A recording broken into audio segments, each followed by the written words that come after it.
pays qui souffle le chaud et le froid. Assis sur d'immenses richesses, l'Iran, 80 millions d'habitants, se prépare à ouvrir son marché. En ce jour du 26 février, journée des doubles élections législatives, le monde est en haleine devant cet acteur central du Moyen-Orient. L'Iran croît sans cesse son influence à Bagdad, à Damas, mais le pays fascine tout autant qu'il inquiète. Entre modernité, héritage de la révolution islamique, la jeunesse, face aux contraintes morales et au manque de perspectives d'avenir, n'abandonne pas pour autant leur quête de liberté sociale. Au même titre que les femmes, bien que juridiquement inférieures aux hommes, qui participent à tous les aspects de la vie politique, sociale, économique et culturelle. Des autorités qui contrôlent les médias étrangers, une capitale sous embargo jusqu'en juillet dernier, l'Iran se trouve désormais aux portes de la civilisation occidentale. Quel espoir y a-t-il pour l'Iran ?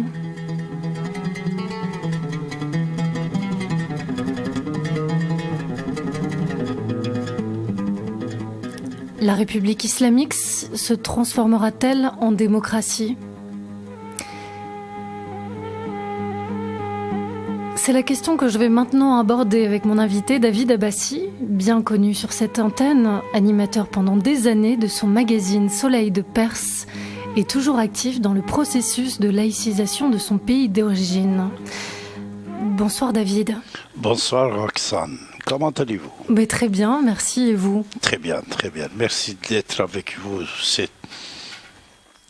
Eh bien, merci de nous rejoindre une nouvelle fois, après de nombreuses années d'antenne sur Ici et Maintenant. Donc, avec cette émission dédiée à la Perse. Vous avez été journaliste, vous vous intéressez de près à la politique. Et donc, vous êtes natif de ce pays qui est la Perse ou l'Iran. Je crois qu'on peut dire, on peut les appeler de ces deux façons. Alors, pourquoi avoir choisi de mener ce combat qui est le vôtre, donc c'est-à-dire cette laïcisation de la société iranienne depuis des années? Vous êtes un peu avant-gardiste, on pourrait dire, dans cette lutte. Pourquoi avoir choisi de la mener et qu'est-ce qui vous a amené à quitter l'Iran pour venir habiter en France ? Merci Roxane. J'étais journaliste comme vous venez de dire. J'avais 20 ans quand je suis devenu directeur ou rédacteur en chef d'un journal en Iran après la révolution. Et mon journal après 6 mois a été interdit. Pourquoi ? Puisque j'ai parlé de la laïcité. C'est-à-dire dès le départ, j'étais contre le pouvoir religion, pouvoir des ayatollahs, pour politiser notre pays et même politiser l'islam. J'étais contre. Et c'est pour ça, pendant un an et demi, j'ai pu rester et continuer mon combat en Iran. Mais après, puisque j'étais condamné, j'étais obligé de quitter le pays. D'accord. Donc effectivement, la situation des droits de l'homme est jugée très préoccupante en Iran. Mais pour donner un aperçu aux auditeurs de ce qu'est la civilisation persane, qui date de plus de 7000 ans, est-ce que vous pourriez nous balayer un petit peu les grandes lignes historiques de ce pays, finalement toutes les lignes historiques qu'il a connues ? Vous avez sans aucun doute entendu de Persépolis, c'est proche en banlieue de Shiraz, en Iran. Les monuments historiques, âgés de plus de 5000 ans avant Jésus-Christ, a été découvert par un archéologue français nommé Roman Greshman. Et c'est à partir de ce moment-là que nous avons compris que l'Iran avait une civilisation de plus de 7000 ans. Alors, par exemple, en 1900 et quelques, nous avons ici escalier de Trocadéro. C'était fait imiter exactement de l'escalier de Apadana à Persépolis qui a été découvert 3 ans avant en Iran. Ou par exemple, vous avez les statues de la liberté ici et à New York, fait par un fan de civilisation persane. Et cette statue de la liberté, c'est le visage de Mitra. Cet visage de Mitra actuellement se trouve dans le musée de Londres. Alors cette ancienneté de la civilisation perse, comme l'Égypte qui a 5000 ans, comme Berbère en Nord-Afrique, ils ont plus de 5000 ans, et bien sûr était, comme vous venez de dire tout à l'heure, avant-garde sur certaines choses, y compris droit de l'homme. Droit de l'homme pour la première fois, c'était écrit par le roi Cyrus, etc. Alors cette grande civilisation ne méritait pas un pouvoir religion depuis 38 ans installé en Iran, qui était, on peut dire, le père de plusieurs exportations de l'islam politique dans le monde. Pour ça, nous, on était contre le pouvoir religieux, contre l'islamisation de politique et contre politique islamisée. Alors ça ne marchait pas. On était obligé de quitter ou rester, être condamné comme plusieurs milliers d'autres personnes qui étaient assassinées là-bas. Oui, la condamnation à mort est une pratique encore légale en Iran. Donc vous parliez tout à l'heure de Cyrus Ier. L'Empire, la Perse a été en proie à des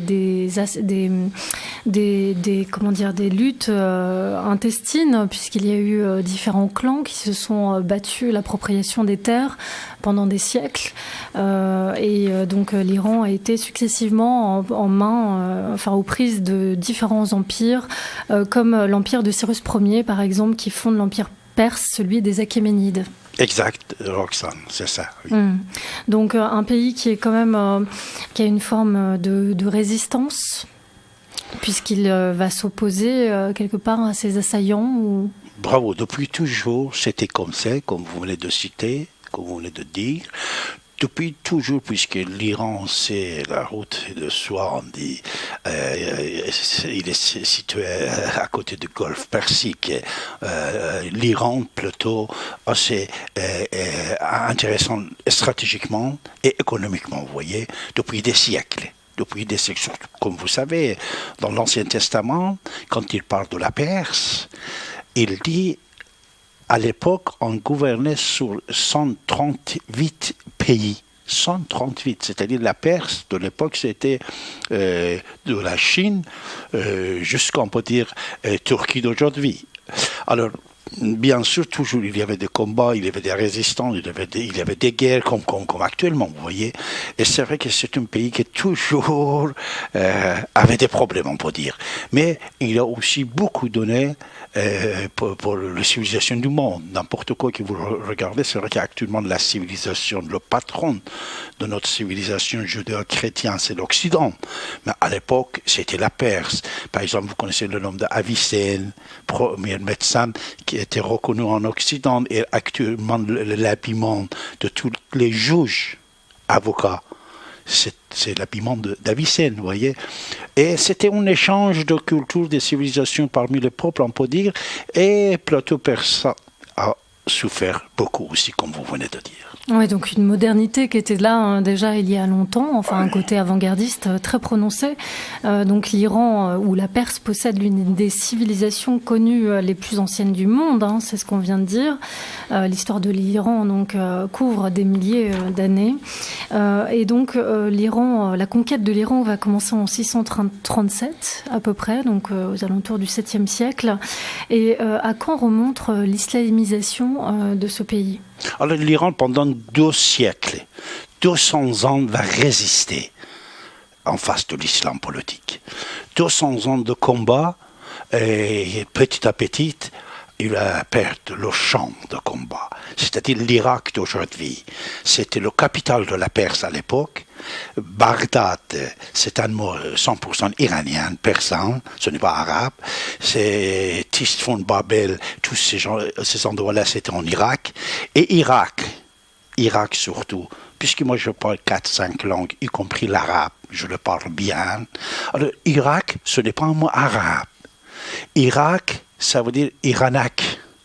Iran, Iranak. Chirac, Chirac. Shir, ça veut dire lion. Quand on dit Chirac, ça veut dire le petit lion. Quand on dit Iranak, ça veut dire le petit Iran, l'Iran le petit. C'est pour ça, à l'époque, l'Irak d'aujourd'hui même c'était capitale de la Perse, Bagdad. Alors, l'islam était seulement dans la péninsule d'Arabie Saoudite, deux grandes villes de l'époque, moins de 20 000 habitants, Médine et Mecque. Après, le prophète de l'islam, bien sûr, après que lui il est décédé, les musulmans, ils commencent à sortir d'Arabie. Aujourd'hui, on dit Arabie Saoudite, mais c'est péninsule d'Arabie. Et avec les guerres et tout ça, ils vont avancer, etc., etc. Et l'Iran, petit à petit, il va reculer. Maintenant, actuellement, c'est vrai que l'Iran, depuis 14 siècles, est la main de l'islam, comme Algérie, comme l'Égypte, comme Phénérine au Liban, comme Babylone, Syrie, en Syrie, ils étaient obligés de tout abandonner, leur croyance, leur religion qu'ils avaient, même leur langue. Ils parlent maintenant arabe au fond. Mais la Perse, quand même, les Turcs, ils ont gardé leur langue, ils parlent perse, ils parlent turc. Alors, les Perses, avant l'islam, qui étaient fidèles de Zarathustra, ils se sont émigrés, réfugiés en Inde. C'est pour ça qu'en Inde, vous voyez beaucoup de Perses, on dit les Perses toujours, et ces gens-là, ils occupent une couche sociale assez importante en Inde. Voilà. Donc ça fait partie de la diaspora iranienne. Exact. Qui se monte à combien aujourd'hui? En Inde? Non, partout dans le monde. Alors, vous savez, partout dans le monde, environ, nous avons, si on parle de notre siècle, 20e siècle et 21e siècle, nous avons environ 7 millions de personnes qui ont quitté l'Iran. Mais si on parle il y a déjà 1400 ans, le départ de l'islam dans certains pays, y compris l'Iran, oh là là, c'est une longue histoire. Mais on peut dire que la conversion à l'islam est progressive jusqu'au 9e siècle. Si on remonte lointainement, non? C'est-à-dire 9e siècle, l'islam il est installé dans la plupart des pays perses, voilà, et les califes, c'est-à-dire les chefs de Daesh d'aujourd'hui, soi-disant, on peut dire, ils gouvernent la totalité d'Irak, d'Iran, Syrie, même Turquie et tout ça, vous voyez. Mais pendant 200 ans, il y avait une résistance assez dure envers on peut dire les Arabes et les musulmans, pendant 2 siècles, bien sûr, beaucoup de sacrifices, etc. Mais à la fin, ça se calmait, mais toujours les mouvements semblent exister. Surtout que, par exemple, actuellement, vous entendez tous les jours, on parle de chiites et sunnites et tout ça. Par exemple, le chiisme, c'est une branche de Zarathustra, qui ont emprunté certaines choses de l'islam pour pouvoir résister et pour pouvoir combattre contre l'islam, vous voyez. C'est ce qui explique que la population iranienne est en majorité chiite actuellement? Exact, oui. D'accord. Donc, il y a donc une conversion à l'islam qui est progressive.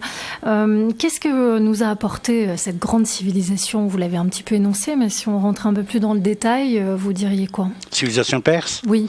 Alors, déjà, dans mon livre Perse, 7000 ans de civilisation, j'ai déjà écrit, par exemple, New York Times, 1964, il fait un article, il dit le premier cave de fabrication de vin a été trouvé à côté de Persépolis, Shiraz, en Iran. C'est-à-dire, le vin, il vient d'Iran. Si vous tapez sur l'Internet café, ça vient d'Iran, de la Perse. Même le café, le bistrot que vous voyez ici à Paris, le café qu'on le prend, à l'époque, on s'appelait en Iran Kahvekhane, c'est-à-dire maison de café. Café aussi, c'est d'origine persane, pomme de terre d'origine persane, mais également chirurgie, neurochirurgie. C'est-à-dire, il y a déjà 5500 ans, nous avons, dans mon bouquin, j'ai mis les photos. On faisait chirurgie de cerveau. D'accord. La médecine, la pharmacie, également, l'ancienneté arrive de la Perse. Et beaucoup d'autres choses qu'on ne va pas parler ce soir ici. D'accord. Maintenant. Voilà, une civilisation riche. En tout cas, donc historiquement, on peut dire qu'il y a le califat qui s'installe. Le pouvoir des califes diminue progressivement et plusieurs dynasties régionales émergent en Iran entre 820 et 1005, dont les Samanides, par exemple. Donc ces derniers rivalisent avec Bagdad et créent d'importants foyers de vie intellectuelle et artistique, il me semble. Exact. Mille et une nuits et Shahrazad. Voilà, et tout toute la littérature persane. C'était à l'époque de personnes, les Abbassides. Les Abbassides, mes ancêtres, qui étaient au pouvoir pendant 500 ans. Voilà. Donc ensuite, l'Iran se trouve confronté à différentes invasions, dont les Mongols, les Turcs, Tamerlan, qui conquiert la totalité de l'Iran et en devient l'empereur en 1381. Et puis, donc voilà, différentes dynasties se succèdent. Le pays est ensuite la proie des luttes tribales pour la conquête du pouvoir entre les Afghans, les Afshars, les Qajars et les Zandes. C'est les Zandes, oui, Karim Khan Zand, oui, Zand, oui, bravo. Vous prononcez bien, non? Ah bah merci. Le pays est presque réunifié en 1750. Et une dynastie est mise en place de 1794 à 1925. Où le pays retrouve ordre et stabilité, mais les marchands et les oulémas, donc les chefs religieux, deviennent des membres importants de la société iranienne. Cependant, on constate déjà une classe dirigeante un peu corrompue et le peuple qui est exploité par ces dirigeants. Vous me dites si je dis des bêtises. C'est exact. Et bien sûr, à ce moment-là, les puissances coloniales russes et britanniques tirent parti de cette situation de par leur supériorité technologique et militaire. Et on assiste à une vague très importante que connaît l'Iran, qui va être importante dans son développement économique et social. C'est cette phase de modernisation que connaît l'Iran, avec les premières tentatives iraniennes de modernisation qui se créent durant la révolution constitutionnelle persane de 1906. Est-ce que vous pourriez nous dire un mot sur cette modernisation? Alors ça, c'était le premier pas vers la civilisation occidentale, on peut dire. Pourquoi? Puisqu'à cette époque-là, l'imprimerie va entrer en Iran. L'Iran va voir la parution des journaux. Et même, malheureusement, c'est là-bas que le mot ayatollah va être créé. C'est-à-dire, jusqu'à ce moment-là, les clergés, on ne le nommait pas comme aujourd'hui. On disait Monsieur Al-Haji, par exemple, des choses comme ça. Mais à ce moment-là, avec l'intervention idéologique, on peut dire, des Britanniques, en même temps que l'imprimerie entre en Iran, et certaines idéologies pour organiser des ayatollahs, pour organiser les chiites et les clergés chiites entrent en Iran.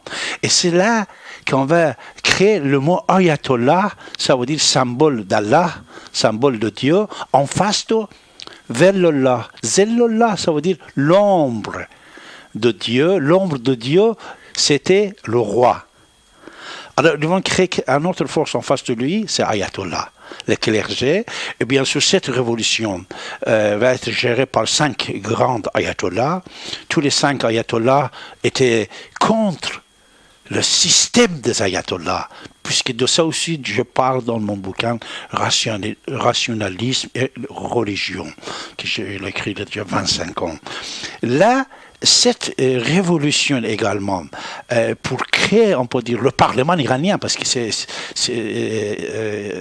le départ de la création du Parlement iranien, ne va pas être réussi, puisque les ayatollahs ils font des interventions et ils s'imposent dans la constitution iranienne le veto des ayatollahs. Oui, qui sont même, je crois, en droit de destituer le président de la République islamique d'Iran. À l'époque, il y avait le roi, mais bien sûr, et on parle avant la révolution islamique d'Iran, mais après la révolution islamique d'Iran, c'était 1979, c'était la révolution islamique d'Iran, vous voyez. Alors, vous avez dit les ayatollahs étaient contre le système des ayatollahs, c'est-à-dire? Il y a déjà 100 ans. C'est-à-dire le départ du mouvement de la construction du Parlement iranien, que vous avez parlé au départ. À l'époque, les clergés chiites, et ils disent il fallait que les ayatollahs, les clergés chiites, ils sortent de domaine éducative et scolaire, puisqu'à l'époque, l'école était à la main des ayatollahs. Et le pouvoir, la justice également, c'était à la main de ces gens-là. Mais il y avait certains étudiants qui sont venus en Occident, en France, Suisse, ils ont étudié et ils ont appris certaines choses qui n'existaient pas encore en Iran. Et quand ils sont retournés, ils ont demandé un changement et, pour limiter le pouvoir de roi. Et cette révolution, c'était avant la révolution islamique d'Iran, c'est-à-dire ça c'était début du 20e siècle, vous voyez, cette révolution. Cette révolution qu'on avait fait au début du 20e siècle, les ayatollahs, les 5 qui vont créer la constitution, première constitution en Iran, ils disent qu'avec ça, nous allons abandonner le pouvoir, c'est-à-dire les ayatollahs abandonnent le pouvoir. Mais 75 ans après, en 1978-19, quand il y a la révolution islamique d'Iran, c'est le contraire.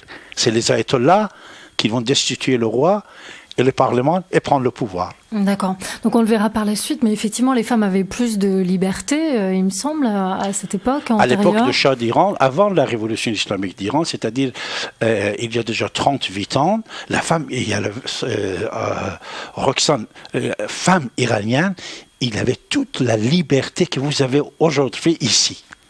Toute la liberté. Cherchez des photos, vous pouvez voir. La société, c'était une société moderne, parisienne. Oui. David Abbassi, nous allons faire une courte pause musicale et on se retrouve dans quelques instants. Avec plaisir. Radio ici et maintenant 95.2, je suis avec l'historien, le journaliste et l'homme politique David Abbassi qui a accepté de répondre à notre invitation pour venir nous parler de son pays d'origine, l'Iran. Donc on était en train d'évoquer, David, la modernité dont faisait preuve cette grande civilisation, donc avant la révolution islamique de 1979. Donc effectivement, des tentatives de modernisation du pays ont été effectuées aux alentours de 1919 par Reza Shah Pahlavi qui modernise l'Iran en développant les industries lourdes, en ayant différents projets majeurs de création d'infrastructures, la construction d'un chemin de fer national également, la création d'un système public d'éducation nationale, la réforme de la justice qui était jusque-là contrôlée par le clergé chiite, la création du code civil iranien, l'amélioration de l'hygiène et du système de santé et la décroissance de la dépendance par rapport à la Grande-Bretagne et à la Russie. Et il faut savoir aussi qu'en 1935, l'interdiction du port du voile pour les femmes était une obligation, enfin quelque chose qui était légiféré, et l'obligation de porter un habit à l'occidental était attitrée pour les hommes. Donc. Bravo, exactement, c'est ça.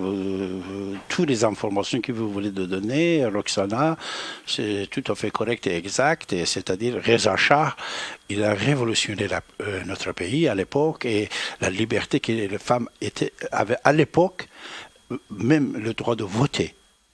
En France, c'est arrivé 50 ans après. Alors, on va revenir sur le cas de l'émancipation féminine un peu plus tard.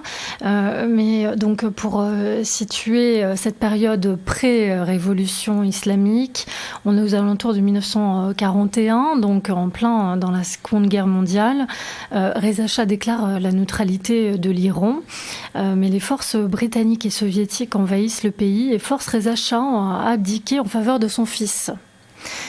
Donc c'est Mohammad Reza Pahlavi qui reprend le pouvoir et qui va s'allier aux alliés face à l'Allemagne et qui déclare la guerre à l'Allemagne en 1943.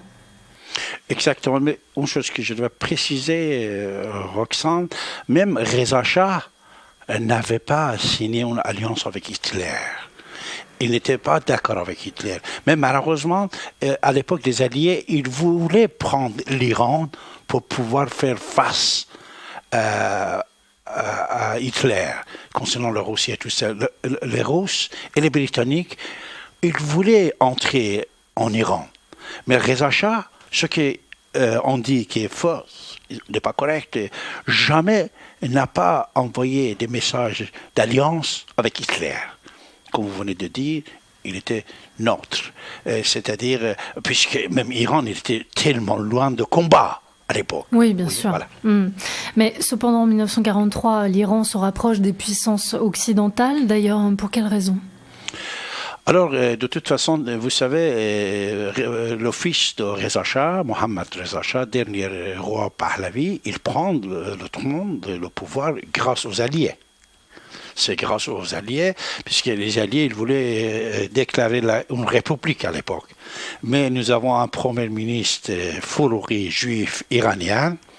Ce monsieur va aller voir les Britanniques et il va exposer le fils de Shah comme successeur de son père, et que l'Iran reste une monarchie, mais alliée avec l'Occident. C'est-à-dire, et c'est pour ça qu'on fait la conférence de Téhéran. Et Staline, Eisenhower, ils viennent là-bas à Téhéran pour faire la conférence à l'époque, et l'Iran, il est colonisé, c'est-à-dire les Alliés sont présents en Iran, vous voyez. Les Américains, non, mais Nord, c'est à la main des Russes, Sud à la main des Britanniques, l'Iran, il est à la main des Alliés. Alors, la personne qui prend le pouvoir, il est obligé d'être allié avec l'Occident. Oui, bien sûr. Donc, c'est à ce moment-là aussi que l'Iran devient rapidement un membre des Nations Unies. Exact. Et pourtant, en décembre 1945, il y a une crise irano-soviétique qui frappe le pays, donc la première de la guerre froide. Et Mohammad Reza Shah Pahlavi met en place un régime autocratique et dictatorial fondé sur l'appui américain. Pro-américain, pendant cette période, l'Iran devient pro-américaine. Non, ce problème de 1945 avec les Russes, vous savez, c'était quoi ? Vous savez aujourd'hui qu'il y a deux Azerbaïdjan. Il y a un pays indépendant, Azerbaïdjan, qui était ex-Union soviétique, un des pays ex-Union soviétique. Il y a un autre Azerbaïdjan qui est en Iran. À l'époque, les Russes, ils partagent l'Azerbaïdjan en deux parties. Au lieu de quitter l'Iran, ils prennent une partie d'Azerbaïdjan et le gardent. Jusqu'à aujourd'hui, cette partie de l'Azerbaïdjan n'est pas avec l'Iran. Il y a deux Azerbaïdjan. C'est pour ça, ce conflit, la moitié, ça va être récupéré par l'Iran jusqu'à aujourd'hui. C'est Azerbaïdjan d'Iran, il est en Iran. Mais c'est vrai, puisque vous savez, il ne faut pas l'oublier, après la Deuxième Guerre mondiale, le patron du monde, le patron, c'est les Américains et c'est les Britanniques. Oui. Une chose que je veux dire en parenthèse, même jusqu'à aujourd'hui, pourquoi la plupart des fois, l'Occident, l'Europe, il est obligé d'accepter des propositions américaines? C'est selon le contrat qu'ils ont fait après la Deuxième Guerre mondiale. Pourquoi quand il fait embargo contre quelqu'un ou un pays, l'Europe, il est obligé d'obéir? Pourquoi ? Donc des contrats qui sont toujours valides. Des contrats, bien sûr, c'est-à-dire ils gouvernent en Occident, en Europe. Il y avait du courage à l'époque de Jacques Chirac, il y avait du courage de Charles de Gaulle, ils ont fait face aux volontés des Américains. Il y avait toujours des hommes forts. En France, ils ont fait face, mais il ne faut pas oublier que actuellement, autre chose, Roxane, est-ce que vous savez, les banques français, ils ont payé plusieurs milliards de dollars des amendes aux Américains sans passer devant les tribunaux, seulement puisqu'ils ont travaillé avec des pays qui étaient sous l'embargo par les Américains. C'est-à-dire la France BNP, je veux le nommer. BNP, il avait travaillé avec Soudan, Iran et Libye, et il a payé 8 milliards de dollars des amendes, sans passer devant la justice. Crédit Agriculture et beaucoup d'autres banques françaises, ils ont payé des amendes. Les Américains, ils imposent et ils payent. Vous voyez, c'est-à-dire sans passer devant le tribunal. Et beaucoup d'autres choses. Actuellement, le problème que nous avons avec les Britanniques. Les Britanniques, ils vont rester dans la communauté européenne, mais ils vont être indépendants de l'Europe. C'est quoi ça? L'histoire de la semaine dernière, David Cameron avec vous êtes au courant. Oui, alors, comment ça se fait? Moi, une fois, j'avais Ronald Dumas. Ronald Dumas, beaucoup de gens ne l'aiment pas. Mais quand même, lui, il était, pendant des années, ministre des Affaires étrangères français. Un homme fort de François Mitterrand. Il m'a dit, et ça existe sur l'Internet, vous pouvez l'écouter, j'avais un dîner-débat quelque part, c'est moi que j'ai animé. Lui, il était gentil, il est venu dans mon dîner-débat. Et quand on a parlé, lui-même, il a dit, moi, je sentais, quand j'étais même ministre des Affaires étrangères de la France, je sentais qu'on devait écouter tout ce que les Britanniques nous disent. Pour la plupart des fois, on faisait des interventions à droite, à gauche, on disait des choses, c'est mon collègue britannique, il me donnait un coup de fil, il venait me voir, il disait, ça c'est notre domaine à nous, s'il vous plaît, n'entrez pas. Vous voyez ce que je veux dire? C'est-à-dire, malheureusement, ce problème des Britanniques et l'Américain, et actuellement, il ne faut pas oublier, pour la plupart des problèmes que la France a en Afrique, à droite et à gauche, c'est une concurrence de pouvoir anglo-saxon contre les entrées de l'Europe. C'est pour ça, sur cette antenne, pour la première fois, grâce à Didier Doplège, grâce à son radio, que moi j'ai annoncé il y a déjà 15 ans, 20 ans, je ne sais pas quand, comme quoi école militaire. On vient de créer à l'époque. Espionnage économique. C'est-à-dire, il y avait un espionnage économique pour prendre le marché. Histoire d'embargo contre certains pays, c'est quoi? On était en embargo, l'Iran il était en embargo pendant des années, de la part des Américains, eux-mêmes, ils vendaient tout ce qu'Iran il voulait, mais par l'intermédiaire de la Turquie, Pakistan et d'autres pays. Mais la France n'avait pas le droit de le vendre. Airbus français, on ne pouvait pas l'acheter, il ne pouvait pas acheter. Même s'il voulait acheter, par l'intermédiaire, il ne pouvait pas. Mais les Américains, ils vendaient tout ce que vous voulez aux Iraniens par intermédiaire. Et plusieurs milliards de dollars qu'ils gagnaient. Et si une banque française faisait une intervention, des milliards des amendes. C'est ça, malheureusement, qu'il faut bien connaître l'enjeu international et ce que nous ne sommes pas indépendants envers des anglo-saxons, malheureusement. Alors là, c'est les débats actuels, mais effectivement, qui font référence à l'histoire, toute cette période de Seconde Guerre mondiale et de guerre froide, donc tous des enjeux stratégiques. Là, vous parlez également des accords commerciaux. Il est vrai qu'il y a beaucoup de contrefaçons sur le territoire iranien. Par exemple, je pense à l'automobile, beaucoup de marques pseudo-françaises, pour pas citer de nom, mais des contrefaçons de véhicules, par exemple. C'est faux.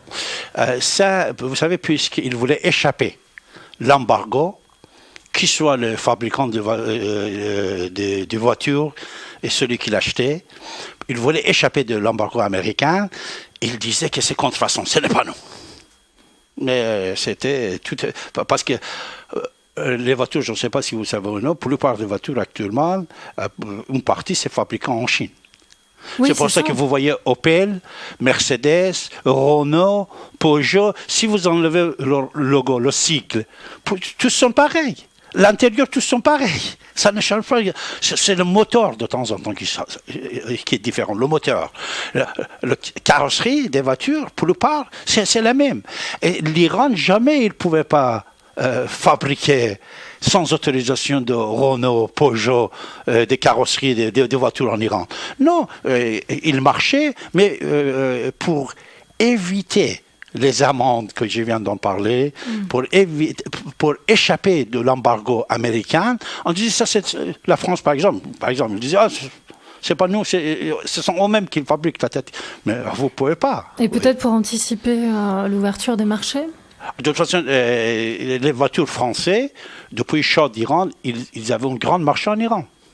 On avait Talbot à l'époque, mais après Peugeot, Renault, il était très très fort en Iran. Vous savez, quand Rouhani était là il y a déjà 2 semaines, un des contrats assez importants qu'ils ont signé, c'était avec Peugeot Citroën, un contrat assez important qui plusieurs milliers de personnes, ils peuvent retrouver le travail en France. D'accord. Donc on va revenir à la période actuelle un peu plus tard, mais déjà pour voir ce qui s'est passé au moment de la révolution islamique, qui est quand même un grand pont important de l'histoire iranienne. Donc on est dans une phase de modernisation pendant la guerre froide, avec la révolution blanche également, une modernisation accélérée, mais une société toutefois bouleversée de ses racines, qui souffre d'un profond manque de liberté. C'est ça ? Non. Non. Ah bon. Ce sont des propagandes qu'ils ont dit. D'accord. La vérité, malheureusement, on ne peut pas le passer, mais je peux le passer devant. Vous voyez, c'est le titre d'un bouquin qui s'est écrit 4 ans avant la révolution islamique en Iran, The Crash of 79. Crash 79. Crash, c'est-à-dire chute. Chute de Shah d'Iran, c'était en 1979. Et Paul Erdman, il avait écrit ce scénario, Roxane, 4 ans avant que Shah d'Iran et le régime serait chuté. C'est un bouquin qui existe en français, en anglais, en toutes les langues. Ce soir, comme d'habitude, comme c'était la politique de Didier Deplège, mon ami, le fondateur de cette radio, de donner des informations qu'ailleurs on n'entend pas. Et des choses que les autres ne nous disent pas. Moi-même, j'étais opposant au régime de Shah d'Iran quand j'étais jeune. J'étais un jeune journaliste de 14 ans, 15 ans, 16 ans, j'avais des problèmes. Mais je vais vous dire, tout ce qu'on dit aujourd'hui, 100% ce n'est pas vrai. Le chute de Shah d'Iran, c'était programmé. C'était programmé. D'accord, donc toute cette histoire d'émeutes populaires... Tout est programmé. Écoutez, aucune manifestation, nulle part, vous ne pouvez pas le faire vous-même toute seule sortir. Il faut une organisation. Ici en France, il y a des manifestations de n'importe quel côté. Si France Info, il ne l'informe pas les gens, personne ne va pas y aller. France Info, le matin, ils commencent, aujourd'hui, manifestation patati, manifestation patata, tata, ou d'autres chaînes d'info. Alors, Roxane, en 1974, tout le monde sait, 74-15, il y a la crise de pétrole. Le prix de pétrole augmente. Ce sont certaines choses que mes amis m'ont envoyé d'Iran, 100%, même si je le diffuse, je suis obligé de traduire. Mais sur mon télévision et sur YouTube, les gens ils peuvent chercher à trouver. Le Shah d'Iran, il fait un discours assez important en 1974. D'accord ? C'était le moment que le pétrole a été augmenté de $9 à $36. Et l'Occident avait des problèmes. Les Britanniques, ils avaient des problèmes. Tout le monde avait des problèmes. Autre chose qu'en parenthèse, je veux dire. À notre fierté de notre radio ici maintenant, c'est l'invention de beaucoup de mots qu'aujourd'hui tout le monde l'utilise. C'était sorti pour la première fois d'ici, comme le mot islam politique. Oui, c'est vous qui l'avez C'est moi qui ai inventé ça. Après, histoire de pétrodollar. Pétrodollar, nous avons commencé à parler sur cette antenne. Il y a déjà peut-être... En 74, 73, une personne dans une université, peut-être il a prononcé ce mot-là, mais personne n'a pas entendu en France. Mais moi non plus, je n'étais pas encore... j'étais un petit garçon de 12 ans à l'époque. Mais pétrodollar, quand on a évoqué ici, et jusqu'à aujourd'hui, tout ce qui se passe dans le monde, c'est dans l'histoire de pétrodollar. Pétro, c'est le pétrole. Dollar, c'est les banques. Le plus grand voleur criminel du monde, c'est les banques, c'est les banquiers. De l'autre côté, c'est le pétrole. Le plus importante cause de toutes les guerres, c'est le pétrole, Roxane. Alors le Shah d'Iran, 1974, il annonce en personne, et le son de Shah d'Iran pour la première fois, c'est moi que je l'ai diffusé il y a 5 ans, on m'a donné de l'archive d'Iran, il dit, je vais dire aux Britanniques, que dans 5 ans, notre contrat de pétrole va prendre fin. c'est-à-dire en 1979, soi-disant. Il va dire qu'en 1979, je ne vais pas renouveler mon contrat avec les Britanniques. Contrat de pétrole qu'on avait, qu'ils ont signé, comme vous venez de dire, après la Deuxième Guerre mondiale. Il dit que les Britanniques n'ont pas respecté leurs engagements. Déjà, ils n'ont pas fait ça, patati patati. En même temps, Roxane, le prix du pétrole augmentait, et à l'époque, vous n'existez pas encore, mais il y avait des problèmes. Didier, il se rappelle, les autres personnes, ils se rappellent que dans les années 70, en Occident, on avait des problèmes de pétrole, puisque le prix du pétrole, tout d'un coup, est arrivé à $36 au lieu de $9 et tout. Tout le monde avait des problèmes. Et Shah d'Iran, il dit que je ne veux pas renouveler le contrat de concession de pétrole de Grande-Bretagne dans 5 ans, c'est-à-dire en 1979. Et monsieur Paul Erdman, il écrit son bouquin un an après ce discours que Shah il fait. C'est-à-dire, Paul Erdman, ce n'est pas un romaniste, un écrivain de romans. Vous savez c'est qui Paul Erdman? Non. Voilà. C'est un ancien banquier. Il est d'origine du Canada. Mais c'était un ancien banquier. Il était directeur de banque, associé aussi dans les banques, dans les finances. Et il travaillait pour les Américains. C'est-à-dire, il était parmi les think tanks mondiaux des banques. Goldman Sachs, etc., non? Tout c'était ensemble, mais il avait d'autres branches que lui, il avait. Et qui lui, il était patron. Paul Erdman, il va avoir des problèmes avec la justice américaine. On va prendre son banque et Paul Erdman va aller en prison. Il va aller en prison. Et là, en prison, il commence à écrire. Il commence à écrire le projet que les Américains et les Britanniques, ils avaient à droite à gauche. Et dans cette bouquin Crash 79, c'est-à-dire le chute de Shah d'Iran, 5 ans avant il a écrit, 4 ans avant il a écrit, il donne les scénarios exactement ce qui était fait en 1979. Donc pour vous, la destitution du Shah d'Iran est programmée par les Américains et les Britanniques. D'accord. Tout est programmé, c'est-à-dire rien. Il ne faut pas oublier, n'importe quel régime, il a des problèmes. Comme n'importe quel individu, Roxane, qu'il a des problèmes. Moi, peut-être, un jour je suis content, l'autre jour peut-être je suis triste, un jour je suis gentil, peut-être certains temps je ne suis pas gentil. Le régime aussi, n'importe quel régime, c'est comme ça. C'est vrai qu'à l'époque de Shah d'Iran, on avait le SAVAK, service de renseignement de Shah d'Iran. Peut-être c'était un peu dur, mais je vous assure, puisque moi j'étais arrêté même à l'époque de Shah d'Iran. Mais le système policier de Shah d'Iran, ce n'est pas 100 fois, ce n'est pas 1000 fois, 10 000 fois mieux que les ayatollahs. Puisque moi, heureusement, j'ai quitté le pays. Après la révolution de 12 ans, j'ai quitté. Mais ils ont tué mon père. Et mon frère, elle était arrêté. Didier le connaît. Ma soeur, elle était arrêtée. Sarah, elle était jeune, elle avait 12 ans. Et vous ne pouvez pas imaginer ce qu'ils ont fait avec ces enfants-là. Il était déjà 25 ans, 20 ans, 27 ans quand ils les ont arrêtés. Mais à l'époque de Shah d'Iran aussi, on m'avait arrêté. Mais le SAVAK était quand même civilisé. Le SAVAK d'Iran, c'était les gens qui avaient fait ses études en Amérique, en Israël, en Grande-Bretagne, en France. C'était de l'époque, c'est le CIA qui avait appris ces gens-là. Et torture, qu'ils disent, je vous assure, torture, qu'aujourd'hui il existe, à l'époque il n'existait pas, ils racontaient des histoires pour salir le régime de Shah d'Iran, pour pouvoir le faire chuter rapidement, puisque c'était programmé 79. Le contrat de pétrole n'aurait pas renouvelé, le Shah ne devait pas exister. Et moi, je vous dis une chose encore. J'ai interviewé Daniel Gélan, l'acteur français, tellement connu, sur cette antenne. Même il est venu dans notre studio ici, il a parlé. On était dans un tour de scène à l'époque. Daniel Gélan. Lui, il a joué le rôle de Shah d'Iran dans un film américain. Daniel Gélan, acteur, poète, artiste français, m'a confié, il a confié à la radio ici maintenant, comme quoi Shah d'Iran, c'était un complot.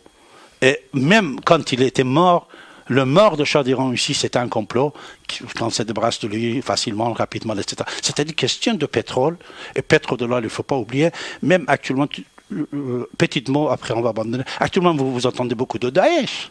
Oui. Daesh, il est dans le camp de pétrodollar. C'est-à-dire Daesh n'a pas été créé par Obama, ni par d'autres présidents, c'est par les patrons de pétrodollars. Vous comprenez? C'est ces patrons de pétrodollars. Le dollar, il arrive à $110. Le baril, le pétrole, 110. Donc il n'y a pas de lien avec l'islam, hein, proprement parlé. Écoutez, on peut profiter de n'importe quoi, n'importe quand. On peut profiter. Mais nous, on devait être intelligents. Nous, on devait être intelligents de ne pas laisser... malheureusement, dans l'islam politique, il y a certains trucs que, si on veut profiter contre quelqu'un ou quelque chose, on peut profiter. Ça, malheureusement, ça existe, vous voyez. Mais toujours, quand l'islam il devient politique, quand il est politisé, il est comme les autres mouvements politiques dans le monde, Roxane. Oui, effectivement, c'est aussi l'interprétation qu'on fait de ces textes sacrés. Oh, oui, aussi ça, si vous voulez parler. Moi, j'ai fait un bouquin à ce sujet, préfacé par le sénateur Henri Caillavet, Femmes et guerre en islam politique. Ce bouquin, j'ai fait sous la demande d'Henri Caillavet, qui également, il était notre invité plusieurs fois ici dans cet studio. Sénateur Henri Caillavet, vous avez actuellement le CSA. Le fondateur, c'est Henri Caillavet. Vous avez IVG. Simon Veil, il l'a passé aux Assemblées nationales. Mais le projet, c'était d'Henri Caillavet. Et Simon Veil était élève d'Henri Caillavet. Et euthanasie, vous avez. Dans le monde, c'est reconnu. L'origine de l'euthanasie aussi, c'était Henri Caillavet. Le sénateur Henri Caillavet, il m'a commandé de faire un travail sur les femmes en islam. Il m'a demandé, parmi les choses qu'on faisait, j'ai fait un bouquin, Femmes et guerre en islam politique. Là-dedans, à la fin de ce bouquin, vous avez 10 pages, j'ai copié les textes sacrés du Coran et j'ai mis là-bas en arabe. C'est le texte. Dans le texte, il y a certaines choses, que ça, on ne va pas parler maintenant ce soir, puisque votre programme, c'est énergie positive, ça, c'est autre chose. Mais dans le texte, malheureusement, il y a des choses qu'il prend le texte, après il exécute. Comme il y a des textes gentils, tolérants, etc. Puisque, voilà, je vais vous faire un cadeau, je vais vous dire. Regardez, le prophète d'Islam, sa vie, il y avait 3 périodes. Comme la période de toutes les personnalités que vous connaissez maintenant. 3 périodes il avait. Chaque période, il avait des paroles différentes. La première partie, c'était la période élection, on peut dire. Excuse-moi, je dis ça pourquoi je dis ça? Je dis pour qu'on peut mieux comprendre. La période de propagande, quand ils avaient, il était gentil. Propagande pour avancer l'islam. Deuxième période, c'était il s'est émigré de son village, Mecque, vers Médine. Là-bas, il devient maire de cette ville, président de la République de ce pays. Alors là-bas, il est obligé de faire des lois. Les lois qu'il fait, il y a déjà 1400 ans, aujourd'hui, ça ne peut pas être adapté à vous, à Roxane ou d'autres femmes. Troisième période, c'est quoi? C'était la période qu'il faisait des guerres. La période qu'il faisait des guerres pour ramener l'argent dans la caisse, non plus, aujourd'hui, on ne peut pas prendre compte de tous ces versets-là. Vous comprenez? D'accord, donc vous dites qu'il faut adapter les textes religieux à leur époque? À leur époque, et en plus, surtout que le Coran, comme un islamologue, je vous dis, comme un islamologue qui connaît bien l'islam, dans l'islam eux-mêmes, l'islam, il dit les versets du Coran, également 3 parties. Il y a les versets solides, les versets douteux, et les versets qui étaient annulés. Les versets qui étaient annulés, aujourd'hui, on ne peut pas tenir compte. Il y avait des versets que le prophète de l'islam, il faisait des guerres, il ordonnait de tuer les gens. Parce qu'il faisait la guerre à l'époque. Mais maintenant que les musulmans ils vont vivre en paix avec les gens, il n'y a pas de période de guerre. Et il faut abandonner tous ces versets-là. C'est des versets annulés, annulants. Et ça existe le preuve dans le Coran même. C'est le Coran qui dit. Oui, c'est aussi le point de vue de nombreux libres penseurs condamnés encore à l'emprisonnement et à la peine de mort. Nous allons faire une courte pause musicale et on se retrouve. Je suis avec David Abbassi, homme politique, écrivain, journaliste et homme de radio, puisque animateur de l'émission Soleil Perse sur l'antenne d'Ici et Maintenant pendant de nombreuses années, qui est venu nous parler de la situation de l'Iran qui connaît aujourd'hui des élections législatives doubles, donc un enjeu important, David, aujourd'hui. Alors, c'est vrai que votre émission, Roxane, c'est énergie positive, mais malheureusement, moi, je pense que les ayatollahs, de n'importe quelle couleur qui soit, le turban noir ou blanc, c'est presque la même chose. Mais c'est vrai peut-être pour le peuple iranien, il y aurait peut-être un petit pourcentage de changement. Mais pas beaucoup, vous voyez. Pour ça, après l'accord avec les Américains, soi-disant, l'histoire d'embargo qui était terminée, l'Iran, il est entré déjà dans la communauté mondiale. C'est bien pour l'économie, puisque actuellement, malheureusement, jour après jour, pauvreté s'avance. Les problèmes économiques s'avancent pour le pays et seulement c'est les riches qui ont moins de problèmes et que les pauvres se rajoutent à leurs problèmes, qu'ils soient en Iran ou ici ou ailleurs. Et actuellement, c'est l'économie mondiale. Et cette économie n'a pas ni le couleur ni le sentiment qu'il y avait à l'époque. Vous voyez, tout est l'argent, tout est pétrole, tout est dollar, et c'est l'économie qui va être ouverte envers le monde avec cette histoire. Mais je pense que le peuple iranien ne peut pas très profiter pendant que les clergés sont au pouvoir en Iran, puisque toujours l'interdiction contre les femmes, l'interdiction contre l'écrire et lire, même les réseaux sociaux, Roxane, vous savez, depuis 48 heures, est fermé en Iran. C'est-à-dire, ils contrôlent même Internet quand ils ont des élections. Moi, quand je fais il paraît, j'ai vu à ce propos un reportage qui énonçait qu'il y avait des manières très faciles de les contourner en faisant appel à des PNV, alors je ne sais pas exactement ce que c'est, pour infiltrer les réseaux sociaux que la jeunesse est capable finalement d'obtenir très facilement. Non, c'est vrai qu'il y a une avancée. Par exemple, l'Iran, grâce à l'argent qu'il a et grâce à l'intelligence, on peut dire. Puisque c'est vrai, on dit si tu ne connais pas bien ton ennemi, jamais tu ne peux pas bien faire ton combat. Moi, depuis toujours, j'ai dit, les ayatollahs actuellement, ils sont très intelligents. Ils sont très, très intelligents. Déjà, ils ont deux leaders, deux chefs. Il y en a un chef, c'est pour l'Iran. C'est pour les peuples qui sont pauvres, qui sont musulmans, soi-disant. Et il s'appelle Ali Khamenei, c'est le guide spirituel. Ils ont un autre chef, c'est pour l'Occident. C'est pour les gens, les intellectuels. C'est le gars avec le turban blanc, Rafsanjani. Celui-là, quand ils ont des élections, tous les deux, ils font des combats, comme ici, de temps en temps, vous voyez Sarkozy et Hollande. Donc c'est pour ça qu'on parle de double élection législative ? Non, c'est double élection parce qu'ils sont en train de choisir deux assemblées. Première assemblée, c'est l'assemblée des experts. Le travail de cette assemblée d'experts, qu'on devait choisir 80 millions d'habitants, 72 personnes seulement, c'est pour choisir le prochain guide spirituel. Quand Ali Khamenei est mort, c'est qui sera remplacer Ali Khamenei. Ça, on dit le Parlement des experts. Ça, c'est une élection que seulement c'est les ayatollahs qui peuvent participer. C'est-à-dire, le peuple, il peut voter, mais les candidats, tous sont des ayatollahs. C'est-à-dire, c'est le haute instance des clergés iraniens. On dit Parlement des experts.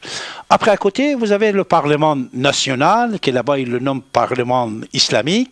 Ce Parlement, c'est les députés. Et pour les députés également, ils ont choisi aujourd'hui. C'est pour ça, quand on dit qu'il y avait deux élections pour deux parlements, soi-disant Parlement des experts et Parlement des députés normaux. D'accord. Alors il faut savoir effectivement qu'au niveau de ces guides, ces gardiens de la Révolution, puisqu'ils sont nés après la Révolution islamique de 1979, donc aussi appelés guides suprêmes comme vous venez de l'indiquer. Donc le guide de la Révolution est responsable de la supervision des politiques générales de la République islamique d'Iran. Le guide de la Révolution est élu par l'Assemblée des experts, donc vous voulez le dire, pour une durée indéterminée. Indéterminée. Le guide de la Révolution est commandant en chef des forces armées. Donc exact. ça, c'est quand même intéressant de le souligner. Il contrôle le renseignement militaire et les opérations liées à la sécurité. Et lui seul a le pouvoir de déclarer la guerre. Roxane, la totalité de pouvoir en Iran est à la main de guide. C'est-à-dire Ali Khamenei, que moi-même je le connais bien, puisqu'il était copain de mon père. Et pendant des années, on habitait presque dans le même quartier. Je le connais bien, cette personne. C'était un pauvre monsieur à l'époque, vous voyez. Mais lui, c'est vrai qu'il est un peu autoritaire.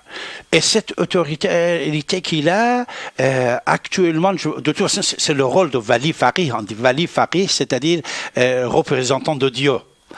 Lui, il gouverne partout, c'est-à-dire même le Parlement iranien, qui va être construit, le nouveau, à partir de demain. S'il fait une petite chose qui ne va pas, Ali Khamenei, il faut envoyer un message et pour annuler. C'est-à-dire le droit de veto, il l'a partout. C'est-à-dire Ali Khamenei, vous savez, c'était sur cette antenne-là à l'époque qu'Obama il a pris le pouvoir aux États-Unis. J'avais interviewé son conseiller de renseignement, Robert Baer. Robert Baer, quand on parlait ensemble, il disait alors si Obama va envoyer un message. Pour qui est-ce qu'il doit envoyer ce message? Parce qu'à l'époque, il y avait un président de la République, Parlement, comme aujourd'hui. J'ai dit, tu peux dire à Obama qu'il devait envoyer son message seulement à Ali Khamenei. Parce que s'il envoie à quelqu'un d'autre, ça ne va pas marcher. Un jour même, Nicolas Sarkozy, président de la France, il y avait des problèmes à l'époque. J'ai dit, président, si vous voulez régler ce problème, la seule personne que vous devez parler avec lui, c'est Ali Khamenei. Ce n'est pas le président de la République, ce n'est pas... Et à l'époque, vous savez qu'est-ce qu'il a fait, Sarkozy? Il a envoyé Poutine en Iran. Poutine, il l'a envoyé en Iran de la part de communautés européennes, puisque Sarkozy, à l'époque, il présidait l'Europe aussi. Et il a gagné. L'Europe, à l'époque, ce qu'il voulait, il a gagné. Et l'Iran, il l'a donné. Je vais vous donner quelques informations assez intéressantes pour notre radio. Voilà. Par exemple... la France, il décide de quitter l'Afghanistan. Il décide de quitter l'Afghanistan. Quitter l'Afghanistan, c'est-à-dire il faut repatrier plusieurs milliers de personnes et plusieurs chars, et plusieurs vols d'avions, ça coûte de l'argent. Ça fait plusieurs millions de dollars. Michel Rocard, il va aller en Iran. Il a son bureau dans mon immeuble 66, j'en disais Michel Rocard, ancien Premier ministre. Il va aller en Iran et il va demander aux Iraniens d'aider la France, puisque Hollande, il vient d'être président. Parce que tout ce que vous voyez actuellement, vous devez savoir qu'il y avait des choses avant. Et Michel Rocard, il va demander de la France, comme quoi François Hollande, il vient d'être président de la République en France. La France, l'économie va mal. Plusieurs millions de dollars on va dépenser pour repatrier nos militaires et tout ce qu'on a là-bas en Afghanistan. Alors l'Iran, est-ce qu'il est prêt à nous aider? Et Ali Khamenei, il accepte. Et il accepte, et il paye. C'est-à-dire, il peut déjà traverser l'Iran, et même l'Iran, il a aidé la France, et sur beaucoup d'autres points également. C'est-à-dire, c'est Ali Khamenei qui décide. C'est le patron, c'est lui. Donc il est un peu au même titre que les banques gouvernent davantage que les États-nations. Bravo, exact. Ça, on peut faire la comparaison. Mais par contre, autre chose, Roxane, en Iran, malheureusement, c'est vrai que les banques, encore l'économie, il a un autre pouvoir en Iran.